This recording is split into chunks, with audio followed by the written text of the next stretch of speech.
ಎಲ್ಲ ಪ್ರೀತಿಯ ವಿದ್ಯಾರ್ಥಿಗಳಿಗೆ ಲರ್ನ್ ಈಸಿಲಿ ಚಾನಲ್ಗೆ ಸ್ವಾಗತ. ಈ ವಿಡಿಯೋದಲ್ಲಿ ನಾವು 10ನೇ ತರಗತಿ ಸೆಕೆಂಡ್ ಲ್ಯಾಂಗ್ವೇಜ್ ಇಂಗ್ಲೀಷ್ನ ಗ್ರಾಮರ್ ಆ್ಯಂಡ್ ವೊಕ್ಯಾಬ್ಯುಲರಿ ವರ್ಕ್ಶೀಟ್ 2 ಅನ್ನು ಡಿಸ್ಕಸ್ ಮಾಡೋಣ. ಪರೀಕ್ಷಾ ದೃಷ್ಟಿಯಿಂದ ನಿಮಗೆ 1ರಿಂದ 16ರವರೆಗೂ ಪ್ರಶ್ನೆಗಳು ಗ್ರಾಮರ್ ಆ್ಯಂಡ್ ವೊಕ್ಯಾಬ್ಯುಲರಿ ಇರುತ್ತೆ. ನಂತರ 17ನೇ ಪ್ರಶ್ನೆ ಎಡಿಟಿಂಗ್ ಎರರ್ಸ್ನ ಈ ಒಂದು ವರ್ಕ್ಶೀಟ್ 2 ನಿಮಗಾಗಿ. ಇಲ್ಲಿ ನೋಡಿ, ಫಸ್ಟ್ ಮೇನ್ ನೋಡಿದಾಗ ಮಲ್ಟಿಪಲ್ ಚಾಯ್ಸ್ 4 ಪ್ರಶ್ನೆಗಳಿರುತ್ತೆ. ಇಲ್ಲಿ ಮೊದಲನೇ ಪ್ರಶ್ನೆಯನ್ನು ಲ್ಯಾಂಗ್ವೇಜ್ ಫಂಕ್ಷನ್ಗೆ ನೀಡಲಾಗಿದೆ. ಇಲ್ಲಿ ಲ್ಯಾಂಗ್ವೇಜ್ ಫಂಕ್ಷನ್ಗೆ ಅಂಡರ್ಲೈನ್ ಮಾಡಿರ್ತಕ್ಕಂಥ ಸೆಂಟೆನ್ಸ್ ನೋಡಿದಾಗ go straight, turn to the left and you will find the railway station. ಇದು ಆಪ್ಷನ್ ಸಿ ಗಿವಿಂಗ್ ಡೈರೆಕ್ಷನ್. ಈ ರೀತಿಯ ಪ್ರಶ್ನೆಗಳನ್ನು ಗಮನಿಸ್ಕೋಬೇಕು. ನಂತರ ಬರ್ತಕ್ಕಂಥದ್ದು ಸೆಕೆಂಡ್ ಕ್ವಶನಲ್ಲಿ ಕ್ವಶನ್ ಟ್ಯಾಗ್. ಇಲ್ಲಿ she likes reading story books. Likes ಅಂತಕ್ಕಂಥದ್ದು ಮೇನ್ ವರ್ಬಲ್ಲಿ ಎಸ್ ಇದೆ ಅಂದಾಗ ಹೆಲ್ಪಿಂಗ್ ವರ್ಬ್ ನಾವು ಡಜನ್ನು ತಗೋಬೇಕು. ಮತ್ತು ಆ ಸೆಂಟೆನ್ಸಲ್ಲಿ ನಾಟ್ ಇಲ್ಲ, ಡಸ್ನ ಮುಂದೆ ನಾಟನ್ನು ಬಳಸಬೇಕು. ಡಸಂಟ್ ಅಂತಕ್ಕಂಥದ್ದು ನೋಡಿ, ಕೊಟ್ಟಿರ್ತಕ್ಕಂಥ ಆಪ್ಷನ್ನಲ್ಲಿ ಆಪ್ಷನ್ ಎ ಡಸಂಟ್ ಶಿ ಇದೆ, ಸರಿಯಾದ ಉತ್ತರ ಆಗುತ್ತೆ. ನಂತರ 3ನೇ ಪ್ರಶ್ನೆಗೆ ಬಂದಾಗ read the conversation and fill in the blanks choosing the most appropriate word. ಇದು ಇಫ್ ಕ್ಲಾಸ್ಗೆ ಸೇರಿರುತ್ತೆ. ಇಲ್ಲಿ ಇಫ್ ಅಂತಕ್ಕಂಥ ಸೆಂಟೆನ್ಸು ಕೊನೆಯದಲ್ಲಿ ರಮ್ಯಾ ಹೇಳಿರ್ತಕ್ಕಂಥ ಸೆಂಟೆನ್ಸ್ ಇದೆ. If you worked hard, if you had worked hard, you dash failed ಅಂತ ಇದೆ. ನೋಡಿ, ಇಲ್ಲಿ wouldn't have, option C wouldn't have ಇದಕ್ಕೆ ಇಫ್ ಕ್ಲಾಸ್ಗೆ ಆನ್ಸರ್ ಆಗುತ್ತೆ. ಏಕೆಂದರೆ ಇಲ್ಲಿ ಕೊನೆಯ ಪದ ನೋಡಿ, ಆ ಡ್ಯಾಶ್ ಕೊಟ್ಟಾದ ನಂತರ ಅಲ್ಲಿ ಫೇಲ್ಡ್ ನೆಗೆಟಿವ್ ವರ್ಡ್ ಬಂದಿದೆ. ಫೇಲ್ಡ್, ಮಿಸ್ಡ್, ಲಾಸ್ಟ್ ಈ ರೀತಿ ಪದಗಳು ಬಂದಾಗ ನೆಗೆಟಿವ್ ನಾವು ವುಡಂಟ್ ಹ್ಯಾವನ್ನು ಬಳಸಬೇಕಾಗತ್ತೆ. ನಂತರ 4th ಕ್ವಶನ್ಗೆ ಬಂದಾಗ ಚೂಸ್ ದಿ ಕರೆಕ್ಟ್ ಇನ್ಫಿನಿಟಿವ್ ಇದೆ. ಕೊಟ್ಟಿರ್ತಕ್ಕಂತಹ ವಾಕ್ಯಗಳಲ್ಲಿ ಇನ್ಫಿನಿಟಿವ್ ಅಂದಾಗ 2 + verb 1. Option B to attend. ಇದನ್ನು ನೆನಪಿಟ್ಕೊಂಡಿರಿ ಮಕ್ಕಳೇ. ಇಲ್ಲಿ ಕೊಡ್ತಕ್ಕಂಥ 4 ಆಪ್ಷನ್ನಲ್ಲಿ 2 + ವರ್ಬ್ 1 ಒಂದನ್ನೇ ಕೊಟ್ಟಿರ್ತಾರೆ. ಇಲ್ಲಿ ಆಪ್ಷನ್ ಎ 2 + ಸ್ಕೂಲ್ ಇದೆ. ಸ್ಕೂಲ್ ಅನ್ನೋದು ಕ್ರಿಯಾಪದ, ವರ್ಬ್ ಅಲ್ಲ, ಅದೊಂದು ನೌನ್ ಆಗಿರುತ್ತೆ. So answer 2 + verb 1 to attend correct answer.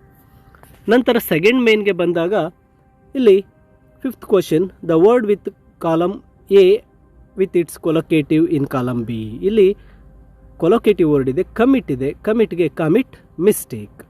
6th ಕ್ವಶನ್ಗೆ ಬಂದಾಗ fill in the blanks using a suitable linker. ಇದು ಕಂಜಂಕ್ಷನನ್ನು ಬಳಸಬೇಕು. The sailors misbehave dash they are drunk when they are drunk. ನಂತರ fill in the blanks with the appropriate tense form of the verbs given in the brackets. They dash be plus frighten when they saw the tiger. ನೋಡಿ, ಇಲ್ಲಿ saw, when they saw ಅಂತ ಕೊಟ್ಟಿದ್ದಾರೆ. ಇದು past tense ಆಗೋದ್ರಿಂದ they ಅಂತಕ್ಕಂಥದ್ದು plural ಇದೆ, past ಟೆನ್ಸ್ಗೆ were ಬರುತ್ತೆ. They were. ಫ್ರೈಟನ್ ಅನ್ನೋದು ಪ್ರೆಸೆಂಟ್ ಟೆನ್ಸ್ ಇದೆ, ಅದನ್ನು ನಾವು ಪಾಸ್ಟ್ಗೆ ಮಾಡಿದಾಗ frightened. They were frightened, were frightened ಇಲ್ಲಿ ಕರೆಕ್ಟ್ ಆನ್ಸರ್. ನಂತರ 8th ಕ್ವಶನ್ಗೆ ಬಂದಾಗ fill in the blanks using the correct article ಅನ್ನು ನೀಡಿದ್ದಾರೆ. I went to meet my friend who is dash S P of our district. ನೋಡಿ, ಇಲ್ಲಿ S P ಅಂತಿದೆ, S ಅಂತಿದೆ, ಅದು ಕಾನ್ಸೊನೆಂಟ್ ಲೆಟರ್ ಇದೆ, ಆದರೆ ಸೌಂಡ್ ಮಾತ್ರ ಎ ಎಸ್ ಪಿ, ಎ ಇಂದ ಸ್ಟಾರ್ಟ್ ಆಗ್ತಾ ಇದೆ. ಓವೆಲ್ ಸೌಂಡಿಂದ ಸ್ಟಾರ್ಟ್ ಆಗುತ್ತೆ. ನಾವು ಆ ಎಸ್ ಅನ್ನು ಕನ್ನಡದಲ್ಲಿ ಬರೆದಾಗ ಮೊದಲ ಅಕ್ಷರ ಎ ಅಂತ ಬರಿತೀವಿ. ಸೊ ಇಲ್ಲಿ ಆ್ಯನ್ ಅನ್ನು ನಾವು ಆರ್ಟಿಕಲ್ ಆಗಿ ಬಳಸಬೇಕು. ಡೆಫಿನೆಟ್ ಆರ್ಟಿಕಲ್ ಬರದೇ ಇದ್ದಾಗ ಏನ ಆ್ಯನ್ ಅಂತ ಚೆಕ್ ಮಾಡೋದಕ್ಕೆ ಆ ಡ್ಯಾಶ್ನ ಮುಂದೆ ಬರ್ತಕ್ಕಂಥ ಪದವನ್ನು ಕನ್ನಡದಲ್ಲಿ ನಾವು ಓದಿದಾಗ ಬರೆದಾಗ ಮೊದಲ ಅಕ್ಷರ ಸ್ವರಾಕ್ಷರ ಬಂದರೆ ಆ ಇಂದ ಅಮ್ಮವರೆಗೂ ಬಂದಾಗ ಆ್ಯನನ್ನು, ಖಾನಿಂದ ಲಾವರೆಗೂ ಬಂದಾಗ ಎ ಅನ್ನು ಬಳಸಬೇಕು. ಎಸ್ ಪಿ ಅಂತ ಬರ್ತಕ್ಕಂಥದ್ದು ಮೊದಲ ಅಕ್ಷರ ಎ ಬರುತ್ತೆ, ಇಲ್ಲಿ ಆ್ಯನನ್ನು ಬಳಸಬೇಕಾಗುತ್ತೆ. ನಂತರ 9th question write the correct form of the verb given in the bracket. ಇಲ್ಲಿ India is known for its economic prosperity, ಇಲ್ಲಿ ಕರೆಕ್ಟ್ ಆಗಿರ್ತಕ್ಕಂಥ ವರ್ಬ್ ಆಗಿರುತ್ತೆ. ನಂತರ ಚೇಂಜ್ ಇಂಟು ಪಾಸಿಟಿವ್ ಡಿಗ್ರಿ ಇದೆ. Ashoka was the most popular king in India ಇದೆ. ಇಲ್ಲಿ ನಾವು ಮೊದಲು ಗಮನಿಸಬೇಕಾಗಿರೋದು ಕಾಮನ್ ನೌನ್ ಕಿಂಗ್ ಅಂತಕ್ಕಂಥದ್ದು ಇಲ್ಲಿ ಏಕವಚನ ಬಂದಿದೆ. ಆದ್ದರಿಂದ ನಾವು ಪಾಸಿಟಿವ್ ಡಿಗ್ರಿಯನ್ನು ಯಾವಾಗಲೂ ನೋ ಅದರಿಂದ ಸ್ಟಾರ್ಟ್ ಮಾಡಬೇಕು.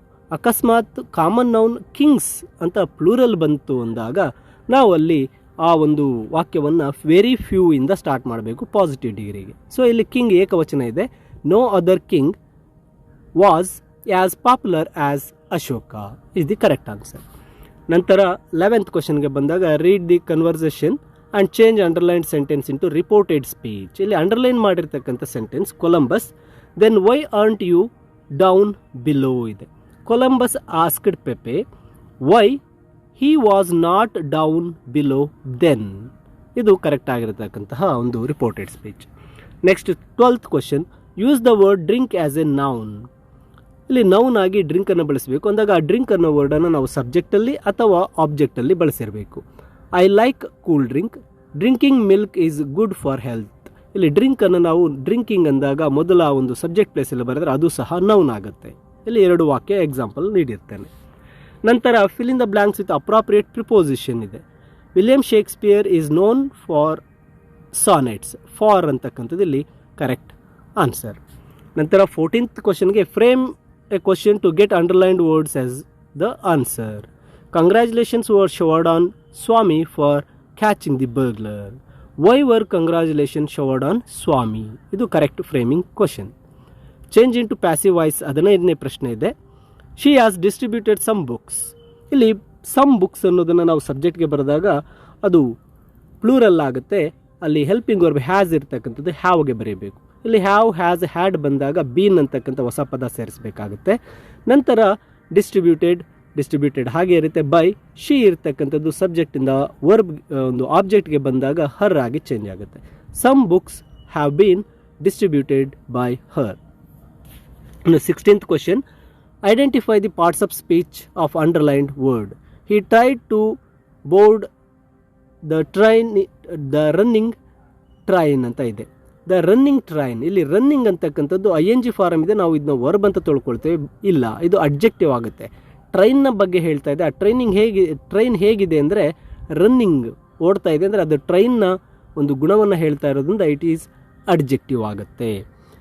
ನಂತರ 17th ಕ್ವಶನ್ಗೆ ಬಂದಾಗ the following paragraph has 2 errors, edit and rewrite the paragraph in the answer booklet ಅಂತ ಇದೆ. After the first 100 mile the soles of Wangjia boots was ripped apart by the stones ಅಂತ ಇದೆ. ಮೊದಲನೇದು clue, noun plural to be corrected. ಇಲ್ಲಿ mile ಅಂತ ಕೊಟ್ಟಿದೆ, first 100 miles ಅದನ್ನು ನಾವು ಮೈಲ್ಸ್ ಅಂತ ಬರಿಬೇಕಾಗತ್ತೆ, ಪ್ಲೂರಲ್ ಫಾರ್ಮ್ಗೆ ಬರಿಬೇಕು. ನಂತರ ಬಿ ಕ್ಲೂ ನೋಡಿದಾಗ correct tense form of the verb ಅಂತ ಇದೆ. ಇಲ್ಲಿ ವಾಂಗ್ಜಿಯಸ್ ಬೂಟ್ಸ್ ವಾಸ್ ರೈಪ್ಡ್ ಅಂತ ಇದೆ, ಬೂಟ್ಸ್ ವರ್ ರೈಪ್ಡ್. ವರ್ ಅಂತಕ್ಕಂಥದ್ದನ್ನು ಇಲ್ಲಿ ಬಳಸಬೇಕಾಗುತ್ತೆ. ವಿದ್ಯಾರ್ಥಿಗಳು ಇದು 1 ರಿಂದ 17ನೇ ಪ್ರಶ್ನೆಗಳ ಒಂದು ಗ್ರಾಮರ್ ವರ್ಕ್ಶೀಟ್ 2 ಆಗಿರುತ್ತೆ. ಈ ಒಂದು PDF ನಿಮಗಾಗಿ ವಿಡಿಯೋದ ಡಿಸ್ಕ್ರಿಪ್ಷನಲ್ಲಿ ನೀಡಿರ್ತೇನೆ, ನೀವು ಡೌನ್ಲೋಡ್ ಮಾಡಿಕೊಳ್ಬೋದು. ಹಾಗೂ ಇನ್ನೂ ಹೆಚ್ಚಿನ ಗ್ರಾಮರ್ ವೀಡಿಯೋಸ್ ಬೇಕಾಗಿದ್ದಲ್ಲಿ ಲರ್ನ್ ಈಸಿಲಿ ಚಾನಲನ್ನು ಸಬ್ಸ್ಕ್ರೈಬ್ ಮಾಡ್ಕೊಳ್ಳಿ. ಈ ವಿಡಿಯೋನ ಲೈಕ್ ಮಾಡಿ, ನಿಮ್ಮ ಸ್ನೇಹಿತರಿಗೆ ಶೇರ್ ಮಾಡಿ. ಹಾಗೆ ಕಮೆಂಟ್ನಲ್ಲಿ ನಿಮಗೆ ಇನ್ನೂ ಹೆಚ್ಚು ಗ್ರಾಮರ್ ವರ್ಕ್ಶೀಟ್ಸ್ ಬೇಕಾಗಿದ್ದಲ್ಲಿ ಕಮೆಂಟ್ ಮಾಡಿ.